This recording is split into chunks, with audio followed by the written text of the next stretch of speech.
അണ്ടത്തോട് കുമാരൻപടി ബീച്ചിൽ നിരവധി തെങ്ങുകൾ കടപുഴകി വീണു. പ്രിയദർശിനി ബീച്ചിൽ 2 വീടുകളിലേക്ക് കടൽ കയറി. വീട്ടുകാരെ ഇവിടെ നിന്ന് മാറ്റി പാർപ്പിച്ചു. പുനേർകുളം വില്ലേജ് ഓഫീസർ സ്ഥലം സന്ദർശിച്ചു.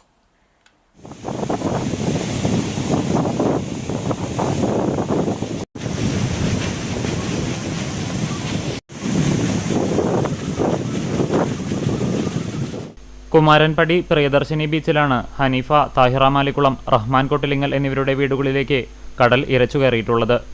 ഏതു നിമിഷവും വീടുകൾ കടലെടുക്കുമെന്ന നിലയിലാണുള്ളത്.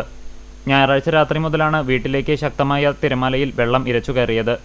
സലാം രാമിയുടെ വീടിനും കടൽക്ഷോഭ ഭീഷണിയുണ്ട്. ദൈന മുഹമ്മദ് അലിയുടെ ഓടിട്ട വീടും കാറ്റിൽ തകർന്നിട്ടുണ്ട്.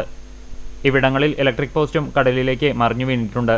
ഈ ഭാഗത്തേക്കുള്ള വൈദ്യുതി ബന്ധം വിച്ഛേദിച്ചിരിക്കുകയാണ്. അശാസ്ത്രീയമായ കടൽഭിത്തി നിർമ്മാണമാണ് കൂടുതൽ നാശനഷ്ടമുണ്ടാകുവാൻ കാരണമാവുന്നതെന്നാണ് നാട്ടുകാർക്കിടയിലെ ചർച്ചാ വിഷയം. ഇനിയും കൂടുതൽ തെങ്ങുകൾ കടൽക്ഷോഭ ഭീഷണിയിൽ ഏതു നിമിഷവും കടലെടുക്കുമെന്ന അവസ്ഥയിലാണുള്ളത്. പൊതുപ്രവർത്തകൻ റാഫി മാലിക്കുളത്തിന്റെ പരാതിയെ തുടർന്ന് village officer Anil, assistant village officer Unnikrishnan തുടങ്ങിയവർ സ്ഥലം സന്ദർശിച്ച് വീട്ടുകാർക്ക് ആവശ്യമായ നിർദ്ദേശങ്ങൾ നൽകി.